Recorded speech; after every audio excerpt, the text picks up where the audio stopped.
നമസ്കാരം, ഞാൻ കമലാംബിക. ശ്രേഷ്ഠ മലയാളത്തിലേക്ക് ഏവർക്ക് സ്വാഗതം. നമ്മൾ ഈ വീഡിയോയുടെ പ്രധാന ഉദ്ദേശം തന്നെ മലയാളം അറിയാത്തവർക്ക്, മലയാളം എഴുതാനോ വായിക്കാനോ അറിയാത്തവർക്ക് സ്റ്റെപ്പായിട്ട് അതെങ്ങനെ അവർക്ക് പറഞ്ഞു കൊടുക്കാം എന്നുള്ളതാണല്ലോ. അപ്പോൾ ഇത്രയും ദിവസം നമ്മൾ അക്ഷരങ്ങൾ കണ്ടു, സ്വരങ്ങളും വ്യഞ്ജനങ്ങളും സ്വരാക്ഷര ചിഹ്നങ്ങളും പിന്നെ ചില്ലുകളും ഇതെല്ലാം കണ്ടു. അതിൻ്റെ ഉച്ചാരണവുമാണ് കണ്ടത് അല്ലേ. ഇനി ഇരട്ടിപ്പുകളാണ് ഇന്നത്തെ നമ്മുടെ ക്ലാസ്. ഇരട്ടിപ്പുകൾ ഏതൊക്കെയാണ്, ഏതൊക്കെ അക്ഷരങ്ങൾക്ക് ഇരട്ടിപ്പുണ്ട്, അതേപോലെ തന്നെ ഈ ഇരട്ടിപ്പുകൾ എവിടെ വരും, അതെന്തിനാണ് അതിൻ്റെ ആവശ്യം എന്നുള്ളതൊക്കെയാണ് ഇന്ന് ചർച്ച ചെയ്യാൻ പോകുന്ന കാര്യങ്ങൾ കേട്ടോ. അപ്പോൾ അതിൽ തന്നെ നോക്കുകയാണെങ്കിൽ നമുക്കറിയാം, വ്യഞ്ജനാക്ഷരങ്ങൾക്കാണ് ഇരട്ടിപ്പ് വരിക, സ്വരാക്ഷരങ്ങൾക്ക് ദീർഘങ്ങളെ വരുള്ളൂ. അത് ഓർമ്മ വെക്കണേ. അതായത് സ്വരാക്ഷരങ്ങൾ ആ രണ്ട് ആ പ്ലസ് ആന്നേ വരുള്ളൂ. അത് എന്താ പറയുക, ഇരട്ടിപ്പ് വരില്ല. പക്ഷേ ക പ്ലസ് ക, ച, ട, ത, പ ഇങ്ങനെ വ്യഞ്ജനാക്ഷരങ്ങൾക്ക് എന്ത് വരും, ഇരട്ടിപ്പ് വരും. അത് വ്യഞ്ജനാക്ഷരങ്ങളിൽ ഏതിനൊക്കെ വരുമോ, ഖരാക്ഷരങ്ങളായിട്ടുള്ള കജട തപ മുഴുവനായിട്ട് ഇരട്ടിപ്പ് വരും. അത് കഴിഞ്ഞാൽ ഇതൊക്കെ നിങ്ങൾ വിട്ടോളൂ. പിന്നെ വരുന്നതായ ഇരട്ടിപ്പ് അനുനാസികങ്ങൾക്കാണ് കേട്ടോ, അനുനാസികങ്ങൾക്ക്. അത് കൂടാതെ യ, ല, വ, ശ, സ, ള, ള, റ ഇവയ്ക്കൊക്കെ ഇരട്ടിപ്പുകളുണ്ട്. അത് കൂടാതെ 1, 2, 3, 4, 5, 6, 7 അക്ഷരങ്ങൾക്ക്. അപ്പൊ 5, 5, 10, 7, 17 ഇരട്ടിപ്പുകളാണ് വരുന്നത്. എന്താണ് ഇരട്ടിപ്പ് പറഞ്ഞാല്, അതായത് ഒരു അക്ഷരം തന്നെ 2 പ്രാവശ്യം എഴുതുന്നതാണ് ഇരട്ടിപ്പ്. അതായത് ഒന്ന് അതേ അക്ഷരം തന്നെ ഒരു പ്രാവശ്യം കൊണ്ട് എഴുതുന്നു. പക്ഷേ കൂട്ടക്ഷരങ്ങളുണ്ട്. കൂട്ടക്ഷരം പറഞ്ഞാൽ എന്താണ്, 2 വ്യത്യസ്ത അക്ഷരങ്ങൾ കൂടിച്ചേർന്ന് വരുന്നത്. അപ്പൊ ഇത് കൂട്ടക്ഷരം അല്ലേ ചോദിച്ചാൽ ആണ്.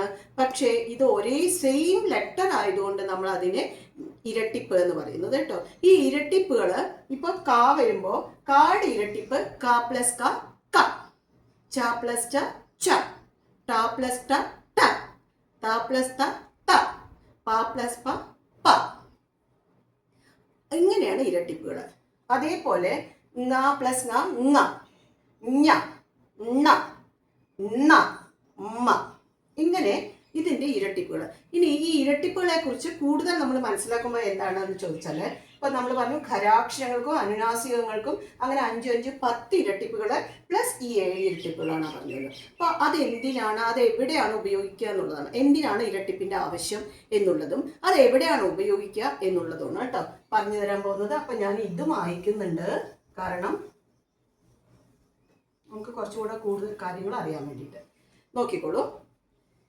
ഇപ്പൊ നമ്മള് ഒരിക്കലും ഇരട്ടിപ്പ് ഒരു വാക്കിന്റെ മുൻപിൽ എഴുതില്ല. അതായത് ക പ്ലസ് ക ആണ് ക അല്ലെ, ക എന്ന് പറഞ്ഞു. ഈ ക എന്നുള്ളത് ഒരിക്കലും ഒരു പദത്തിന്റെയും മുൻപിലെ അക്ഷരം ആദ്യ അക്ഷരമായിട്ട് വരില്ല.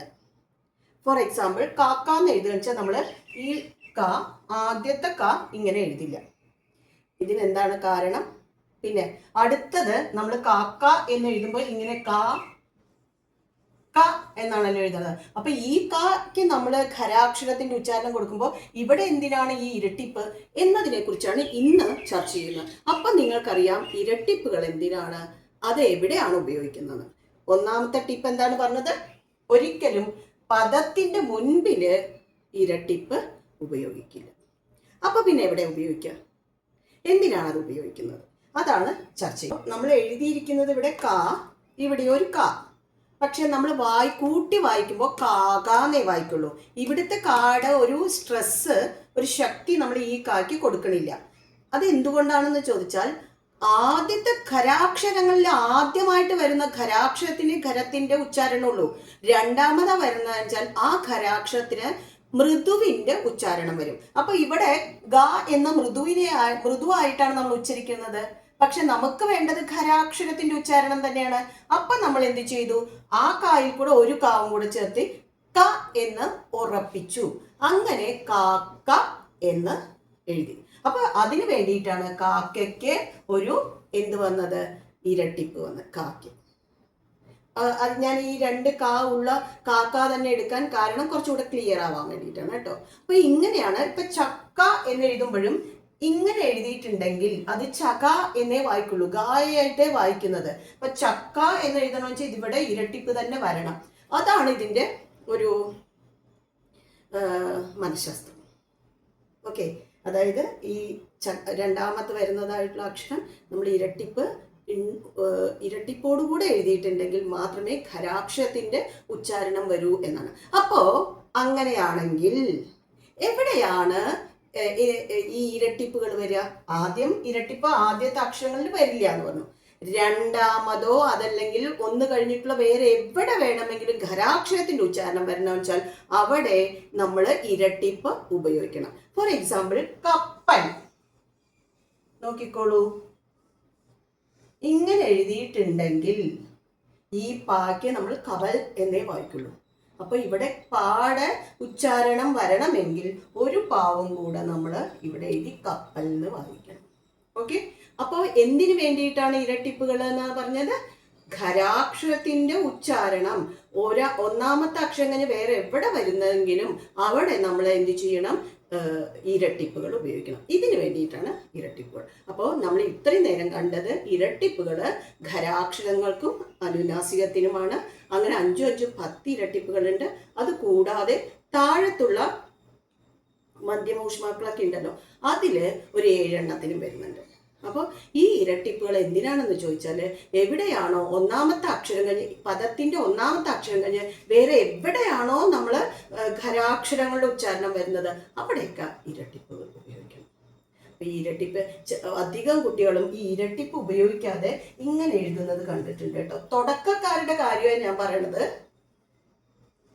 ഇങ്ങനെയൊക്കെ എഴുതുന്നത് കണ്ടിട്ടുണ്ട്. അപ്പൊ അവർക്ക് ഇങ്ങനെ പറഞ്ഞു കൊടുത്താൽ ഈ ഒന്നാമത്തത് കഴിഞ്ഞ് വേറെ എവിടെയാണെങ്കിലും ഈ സ്ട്രെസ് ചെയ്ത് നമ്മളിപ്പോൾ ഖരാക്ഷരം തന്നെ പറയണമെന്നില്ല, സ്ട്രെസ് ചെയ്ത് പറയേണ്ടതായിട്ടുള്ള സന്ദർഭം വരുന്നത് അവിടെ 2 പ ഉപയോഗിക്കണം.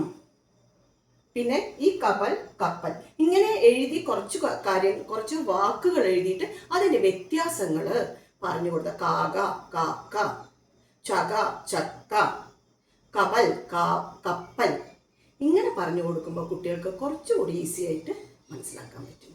ഓക്കെ, ഇനി അടുത്ത നമ്മൾ കൂട്ടക്ഷരങ്ങളാണ്. ഇപ്പം നമ്മൾ ഇരട്ടിപ്പുകളാണ് പഠിച്ചത്. ഇനി കൂട്ടക്ഷരങ്ങളുണ്ട്.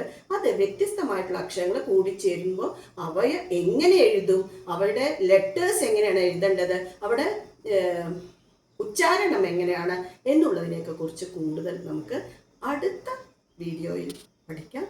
അതുവരെ നന്ദി.